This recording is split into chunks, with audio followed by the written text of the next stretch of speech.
Good afternoon. My name is Eric Shoaib. I'm the Small Business Ombudsman for the state of Indiana with the Indiana Office of Small Business and Entrepreneurship.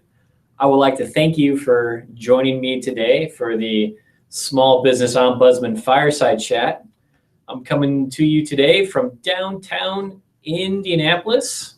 It's a blustery day here, but luckily we have the trusty fireplace to keep us warm today while we talk about small business issues and entrepreneurs. So I would like to welcome Kim Sparts with me here today. Hello. Kim. Hello.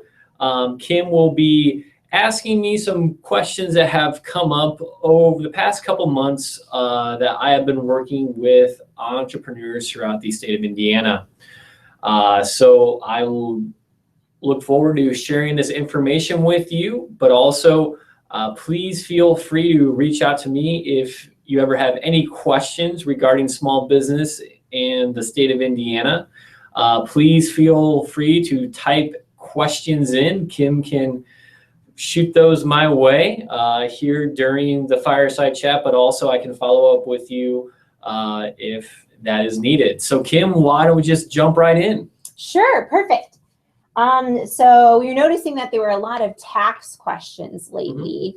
And one of those common questions we have listed here. So how do entrepreneurs register their business with the Indiana Department of Revenue? What type of businesses are taxable? Kim, those are great questions, and thank you for that question. To register your business with the Indiana Department of Revenue, you must submit a business tax application, or as it is normally called, a BT1 form. This form allows you to set up appropriate tax accounts for you and your business. Please note that if you do have a separate location for your business, let's say if you have one in Porter County, but you also have one in LaPorte County, then you have one in Marion County, you are going to have to fill out a form for each location. Now, the Indiana Department of Revenue does give you the opportunity to consolidate those locations and put them on one form, and that is a BT1C form. And again, you can access all of those online at the Indiana Department of Revenue's website. Great. Okay. OSB, ISPDC has a new partnership with the IRS. Can you please explain more about this partnership and how it can be beneficial to entrepreneurs? Right. So the IRS and the ISPDC have teamed up to really remove those gray areas in taxes that entrepreneurs might not understand when it comes to dealing with your federal taxes. So how do I apply for my EIN number, or when does my tax year start? We can answer those questions very easily for you, like, well, to fill out your EIN number, go to the IRS website and then you can register there. Or when does your tax year start? Do you have a required tax year or do you not? When did you start? So those are questions that we can reach out to the IRS and have them answer those questions in really short order. We have seen a lot of success over the past couple of months of ISBDC clients reaching out to their business advisor or their regional director, and then them forwarding those questions to me. And then I am really playing that middleman right there to access that information and to make sure that the answer is answered, and then give that information back to the business advisor. Mm-hmm. Okay, great. That does sound like a great resource. When does my tax year start? Can I change it? Well, and I touched on this a bit earlier, and I really appreciate you coming back so that we could shed some more light on this. So there are two options when it comes to your tax year, whether it is a calendar year, which is 12 consecutive months from January 1 ending December 31st. Or you could have a fiscal year, which is 12 consecutive months ending on the last day of any month except for December. So, and it also depends on another thing as well, is do you have a required tax year, or does your tax year start when you file your first income tax return? Mm-hmm. So unless you were notified by the IRS that you have a required tax year, your tax year starts and begins on the day or the month that your first income tax return was submitted. Okay, great. Clear as mud, right? Yes, clear as mud.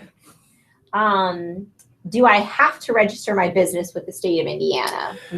Yeah, so this is a question I get commonly, and really I'm sure that a lot of our folks in our Indiana Small Business Development Center get asked really on like a daily or weekly basis. When it comes to registering your business with the state of Indiana, the first question that I am asked is, do I need a business license?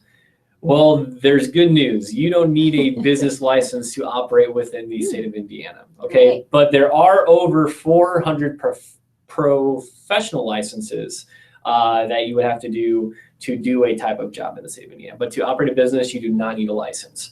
But to go back to the original question is, do I have to register my business with the Secretary of State? Well, it just depends, okay? So there are two types of associations when it comes to registering your business.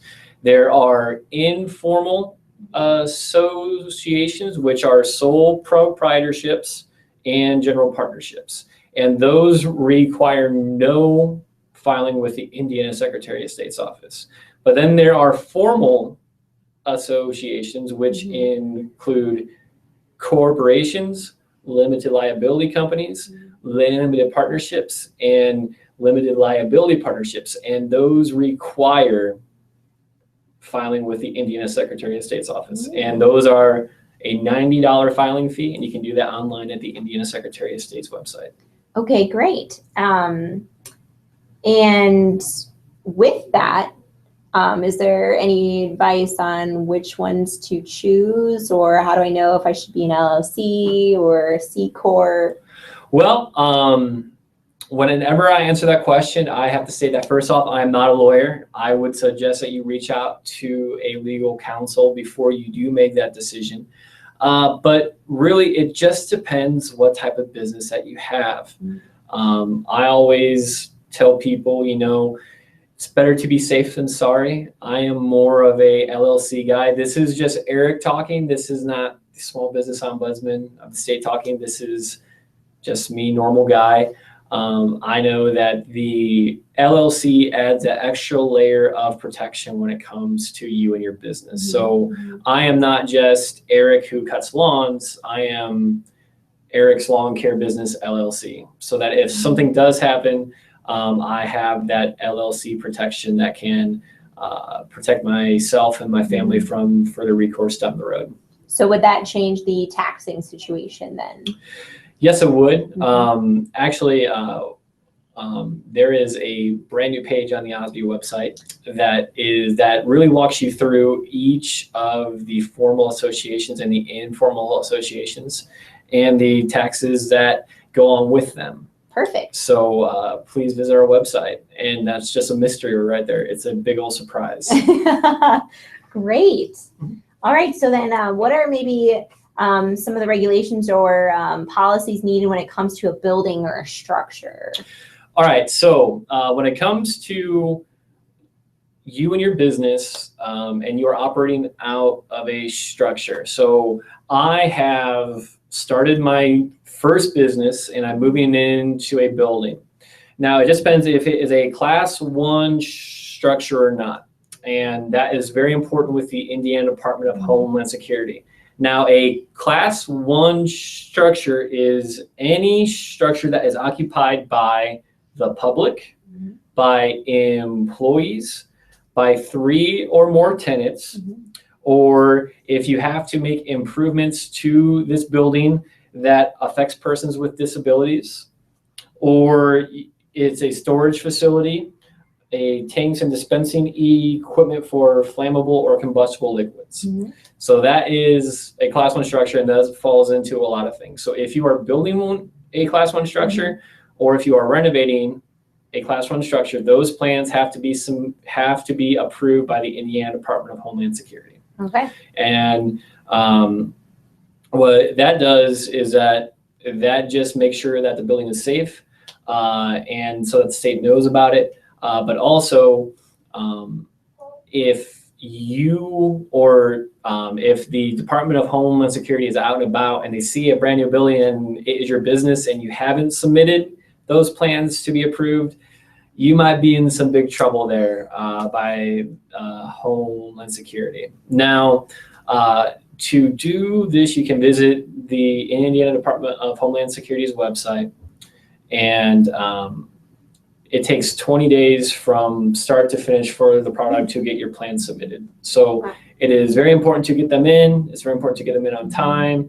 and it's very important to keep that 20 days within the back of your head as you are moving forward in the planning of your business. Because there are times to where we will have entrepreneurs call us and say, hey, I'm supposed to open in 3 days and we need to get these plans approved. I'm like, well, we'll see what we can do to help you or to connect you with the right people at the Department of Homeland Security, but this is normally a 20-day period. So we just want to make sure that everybody knows that. We just want to make sure that everybody respects the process when it comes to state offices to make sure we're giving them enough time to do their jobs. But really, I know that I'm happy to walk you through that process. I've done it numerous times with numerous entrepreneurs. So please reach out to me and I'll be more than happy to help you. Great. Are there any other maybe pieces of advice, or especially the end of the year coming, any things small business owners, entrepreneurs should be thinking about for the start of the year? Yeah. So first off, if you're working with an entrepreneur and they have a business and they're having a party when it comes to the holidays or within the new year, please make sure that they have the proper paperwork and everything filed with the Indiana Department of Homeland Security. And these are different types of events that can be shows, amusement rides, movies, dances. I know that the state of Indiana is oftentimes known for their festivals and their parties and that Hoosier hospitality. So please make sure that if you are hosting those events that you do have those permits within place, because we hate to spend more time and money than you already have to do as an entrepreneur trying to backtrack and get those permits at a later date in time. Make sure that when we are planning for the new year that you go back and you visit your ISBDC business advisor and revisit those goals that you maybe have had for 2015 and as you plan ahead for 2016. Make sure your taxes are in order. If you don't know, ask. And if you don't know who to contact, please reach out to me. I'll be more than happy to connect you. One thing I'm very proud of is that my time working with the Indiana Department of Revenue, but as long as with the IRS, is that they are here to help you. So please do not view them as the enemy. They are actually here to help you and to help your business be successful.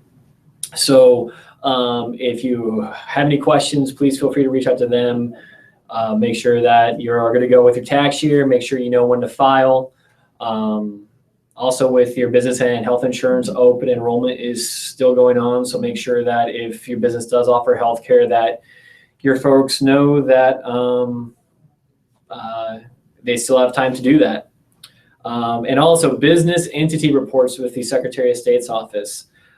Business entity reports must be filed to maintain current contact information for public record. This report does not require any financial or business activity of the entity. It's just reaching out to the Secretary of State's office and letting them know that you are still here. The filings are due during the anniversary month of your organization's formation. So think back to when you started your business or you filed your paperwork with the Secretary of State's office. Make sure that you just submit that report. But the great thing is that the Secretary of State's office is going to send a reminder to file your business entity report to you 90 days prior to the due date. So 3 months before that, just keep an eye out. They will send you a reminder. But if the business has not responded within 30 days prior to the due date, the Secretary of State's office is going to send you a letter through the mail to the principal's address on your paperwork. All right. Well, I think these are all of the questions that we had ready for this chat.